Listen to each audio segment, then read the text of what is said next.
think it's Senator Loomis from Wyoming, who came up and said that her idea is to revalue the gold held by the Federal Reserve on behalf of the Treasury to a level high enough to purchase Bitcoin with some of the proceeds. You can't make it up as well, in that all of the central bank balance sheets that hold gold have it in an account called the gold revaluation account. It's the name of it. The head of the Dutch National Bank has talked about this for quite some time, revaluing the price of gold. In a world where Bitcoin can be $100,000, no big deal, why couldn't gold be revalued to $130,000 and thereby render our $36 trillion debt solvent? A gold revaluation account, GRA, is an account where central banks hold their gold reserves and can revalue them to create fiat currencies or other assets. These accounts serve three purposes: to counterbalance debt, cushion downturns in the value of central banks' gold holdings, and, most importantly, help central banks leverage the value of their gold reserves in times of financial distress. The United States gold revaluation account is called the gold certificate account.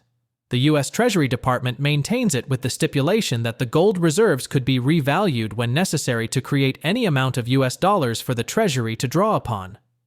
This is the same mechanism President Franklin D. Roosevelt triggered in 1934 when he revalued gold from $20.67 per ounce to $35 per ounce. Many renowned precious metals analysts believe there is a high probability that this mechanism will again be triggered during President-elect Donald Trump's administration. The argument for this is that the U.S. national debt level has become completely unsustainable, and we are on the brink of a severe financial disaster, which will force the Treasury Department and Federal Reserve to use special measures to save the dollar. Popular bullion dealer Andy Schectman believes one of these measures will be a significant revaluation of gold's prices, significant enough to help the U.S. pay off its massive debts and cover other obligations.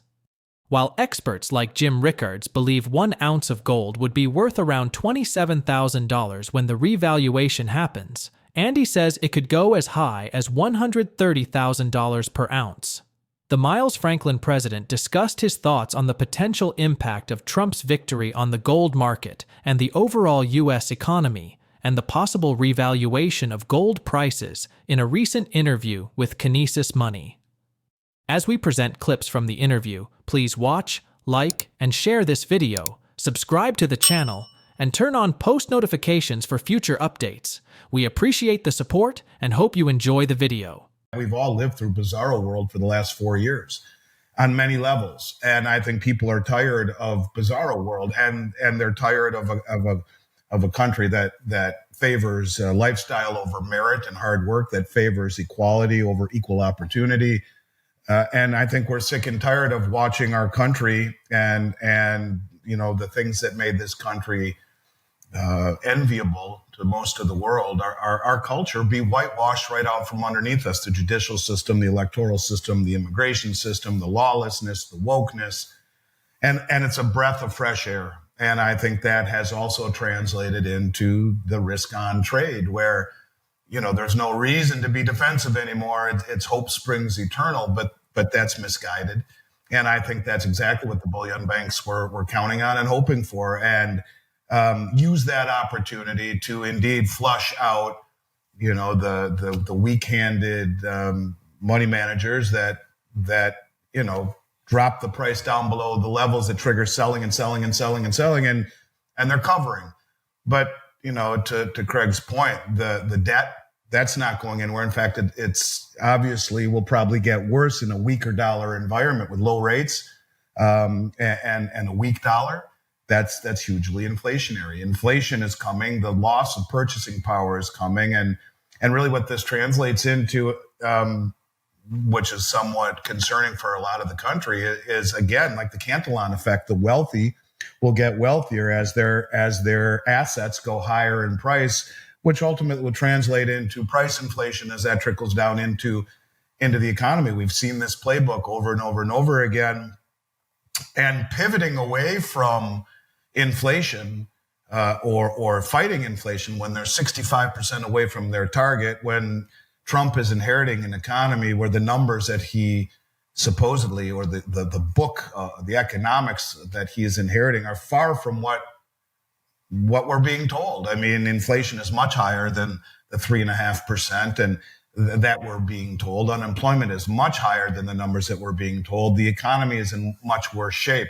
With what we saw happen in Lindsay, Oklahoma a few weeks ago, I find to be a kind of a red flag. And the fact that it's gotten virtually no attention whatsoever by the mainstream is absolutely crazy to me. And, Powell's talked about bank consolidations. I think the banks are massively over leveraged and undercapitalized, and watching rates on the back end go higher only hurts them more. But when the bank in Lindsay, Oklahoma failed, 50% of the uninsured deposits, they're gone. Boom, vanished. When Silicon Valley Bank failed and Signature Bank, they were all bailed out. Hundreds and hundreds and hundreds of millions of dollars. Oprah Winfrey's money, the tech startup money, bailed out. This little podunk bank in Lindsay, Oklahoma fails, and only 7 million in uninsured deposits, only 50% are returned. The other 50%, I would argue, is the first bail-in this country's ever experienced since the legislation was written, and there's not a word of it on the mainstream. And I guess if I were going to play devil's advocate in all of this irrational exuberance, and I think some of it's justified, I do. I think it's time to be optimistic for getting our culture back, getting our country back. That's a good place to start. The financial side of things, we're a long way from fixing that. But if I were to throw out one concern, it's that if there really is a deep state, if things really are planned, my biggest concern is they're setting up for a fall.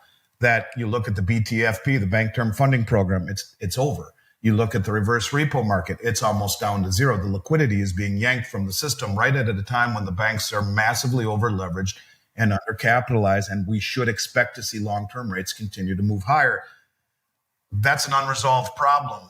And so while I am very optimistic, and I think it is very optimistic ultimately in an inflationary world to expect metals to do well at some point after this sell-off commences and or finishes, I just think that it's also justifiable to be cautiously optimistic.